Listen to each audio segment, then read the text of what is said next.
evening, Miss Young here. This is video 3 in the aircrafts series of playlists, and in the last video we had just finished A and B and C in question 5, and in the last video we also converted the initial airport data into a dictionary, and we might see later whether that was a good or a not so good decision. So moving on, we're going to go on to 5D, and it says the user should be asked to enter the number of first class seats on the aircraft. But of course that's relatively straightforward. One thing you will notice though is this is getting quite a long procedure now. It might be better at some point in time to break this down into a submodule, but for the moment we'll just keep going, bearing in mind this is currently at GCSE level. So again, what we want to do is we can say total first class seats, doesn't really matter, is equal to, now this has to be an integer, so we will go and make that an input as an int and enter the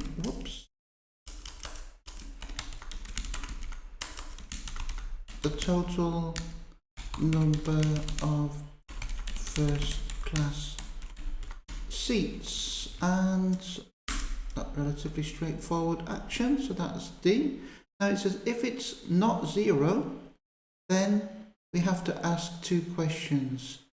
If the number of first class is less than the minimum, then a suitable error should be displayed, and if it is greater than half the capacity, then a suitable error should be displayed. So the first thing we can ask ourselves is this: if the total first seats is not equal to 0, and again we could do this with ands and ors, but let's just try and break it down into simple steps. So if it's not equal to 0, then what can we do? We can say if the first class seats is less than, now what is the minimum first class? Well, that is here, we can see that but that's of course, given that we decided to do this as an array or 2D array, that's currently a string again, so we need to convert that back to an integer. If that is the case, then if it's less than that, then we want to do something like print in too few seats, something like that, too few seats. Now of course in the real world we would keep going around until they enter the right question, but it then says and the user returned to the main menu, so we're just going to go return here. Now of course elif, and we can say if the total first seats is greater than, and it says greater than half the standard capacity. Well, this is the standard capacity at 3, and of course we need to make that into an integer, but we also need to divide that by 2. So if it's greater than that, then we can just say to many seats, and then finally that's okay. And here if it's not 0, so presumably if the number of class seats is not 0, then we should so we can enter 0, that's fine. So we just need a hash end if here, so it's okay if we enter 0. The point is if we do enter something other than 0, it needs to meet those requirements. So we've now dealt with this, we've dealt with that, and then it should calculate the number of standard class seats. So here we can say total standard seats is equal to, and we know the number of standard class seats because again that is this one here, and again it needs to be an int of that, and then I need to minus the number of first class seats, which is total, and I'm going to, although bitmash should make sure this is okay, I'm just going to put that into brackets, and then the user should be returned. Well, obviously the user automatically will return at the end of here. Now you'll notice that we have this and 3, and so what I would do here is I would say standard capacity, which is the standard one, is display at 3. So I would say it's equal to the int of that, and the number 4 is the min first class. So I'm going to say min first class, and I'm just going to copy that.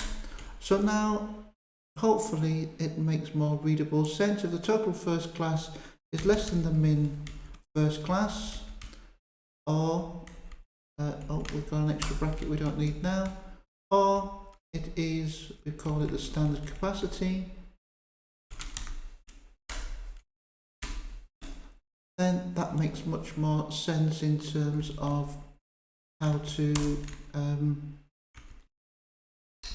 how it's reading. It makes more sense now, and obviously in reality it would have been much better if we could have saved this using the correct data type, and maybe a dictionary would have been a better option, but we can revisit that I think when we have completed the next stage. So what we have now is we finished question 5, and I only want to start on the beginning of question 6 because I want us to understand where we now have essentially had we been looking at the whole document and rather than going through it linearly, we would know that we've missed some parts out in that. But before we do that, let's just print the total standard seats, and then let's run this code.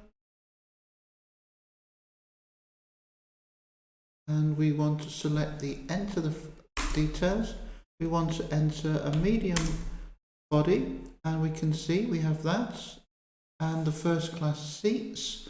Well, let's say we want 4. Now let's do some maths here. The standard capacity is 100. It's minimum of 8, so let's put in 8. Well, I'll tell you what, let's put in 4, and hopefully it should revert back. Okay, so we shall put in 8. Now we know that the total capacity is, it will be 8 times 2, which is 16. 16 from 180, well 10 from 180 is 170, so it's going to be 154. So let's hope that it prints 164, yes. Okay, and so that is working just fine. What I don't like is there's no indication of a space here, and we don't need to print that. So this is now working code. So now what we need to do, well, we should have done this in the very beginning, of course, as part of the analysis and design phase.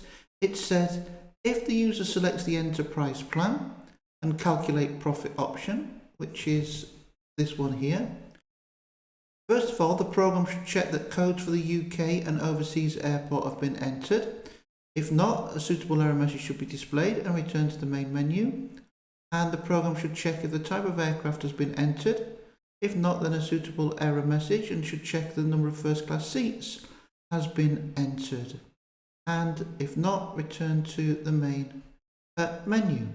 So the question you have to ask yourself in this case, it's very much like a, this is your specifications document. Unfortunately, the client is not here to tell you what you what they mean by that. Does it mean you can just do one check and return a single error message to say data not entered, or do you have to do it in 4 separate steps? I'm going to do it in 2 separate steps, but I'm not actually going to do that first, because we need to know, have they been entered? So that information comes from entering the selected overseas airports and the UK airports. And so what I'm going to do here in the main program is I am actually going to create a dictionary, and I'm going to store all the settings in a dictionary. So I'm going to say that the settings is equal to, and the first thing we need to know is the UK airports. It's going to do it all in lowercase, and that's going to be an empty string because we're using a dictionary here. Then I'm going to say overseas airport, and again we're using a dictionary, so we want the key, so that's going to be an empty string. Don't forget our comma here. Then we need to know the aircraft type, and we are using this case because we're using an array, that's going to be an index, so I'm going to say aircraft type, and that I'm going to set to -1 because we can never have an array a value of less than 0. And then finally we want to know the standard capacity, because that's what we calculated. We can't get the standard capacity unless we know how many first class seats. So I'm going to say standard capacity.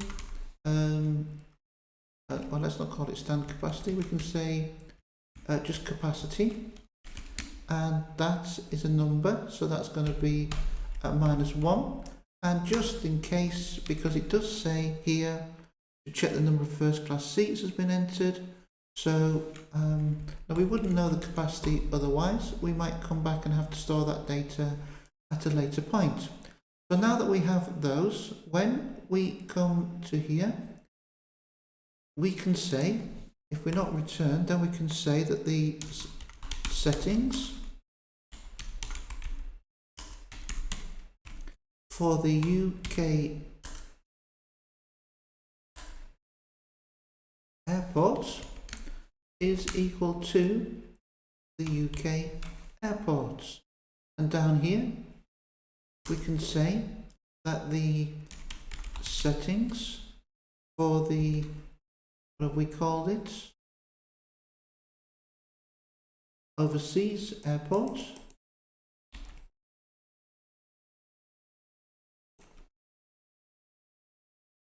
is equal to the overseas airports. Then in terms of our flight details, our aircraft choice is the display craft here, so we can say settings for the let's just double check how we wrote it. Settings for the aircraft type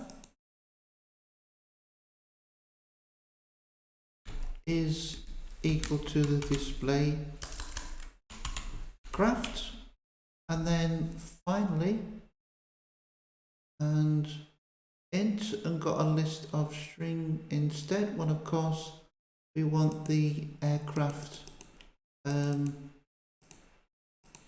choice -1,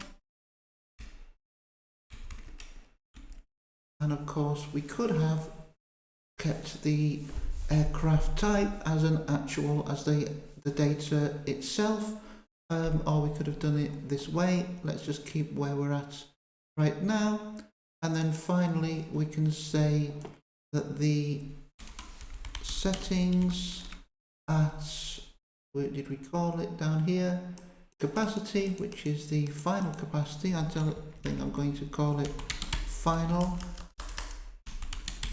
capacity, is equal to the, what do we need to know?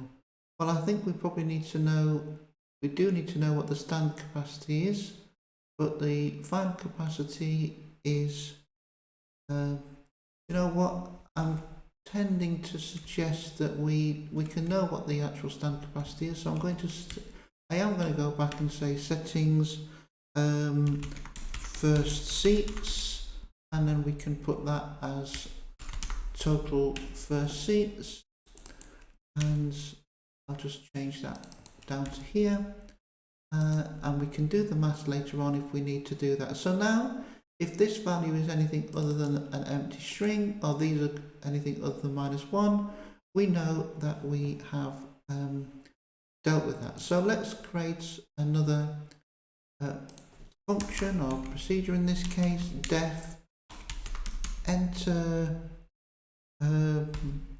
price and calculate, and we shall just, I'm not sure what's happening with my keyboard with this constant caps lock, but that's life. So here we are going to run that code if we enter number 3, and as I said, I'm only going to go and do the first bit. So I'm going to say if the settings at UK airports is not equal to an empty string, and the settings at the overseas airports is not equal to, well, actually we want to see if they're both equal to -1, then we want to return. So if that is that, and really, although it shouldn't matter, if any of them are equal to an empty string, then we can say something like print, you have not entered the flight details, and we can let's just return from here, and we don't need an else because we're returning. So then we can say if the settings for the aircraft index, which we'll check again, aircraft type is equal to -1, or the settings for the first, what did we call it again, first seats is equal to, if either of those are true, then you've not entered the aircraft details, and then otherwise we can now carry on with the rest of the code. And I'm going to do that in another video, and just because this one's a short one, I am going to jump forward to number 7, which is the clear data option. So that's a nice, really nice simple one. We're going to go clear data, and we're simply going to do this, set the settings all the way back to what they were in the beginning. And obviously one thing we should have done here is we should have done global settings, and we should have done that to in here, because we're now changing settings in here, and we should have done that also in here. So that's now fixed that, and that's pretty straightforward for clearing all of the data. Again, let's just try and run this now. So if we try and run 3, it should say you've not entered the flight details, which is correct. Let's say we enter 1 and we enter BOH and the Madrid. It prints the Madrid, but if I try and do 3, it now says you've not entered the aircraft details. So I enter 3 and it says I've not entered the aircraft details. So sorry, right back. Number 2, we want a medium. We want, well, let's do 0 this time. Now I shall try 3 and nothing happened, so that's great. If I hit 4, that should clear all the data, and now if I press 3 again, it is not doing anything. Now that's interesting. If I hit 3, and you know why? It's because I am silly. I didn't do clear data, so we'll have to try that again, I'm afraid. So we'll run the code and we'll enter a 1 and we'll put BOH and we'll put MAD. Then we'll enter number 2 and we'll select 1 and 0. And then number 3, nothing should happen. Number 4, and then if I go back to 3, it says I haven't entered the flight details, which is correct. It's also true that I haven't entered the others, but that is now the message. So we've now completed part 1, part 2, part 3, part 4, part 5, and the first part A, B, C, and D, and part 7. So the only thing that's left to do is part E, F and G, and we'll do that in the next video. So I've been Miss Young. I hope this has been helpful. Thank you and good night.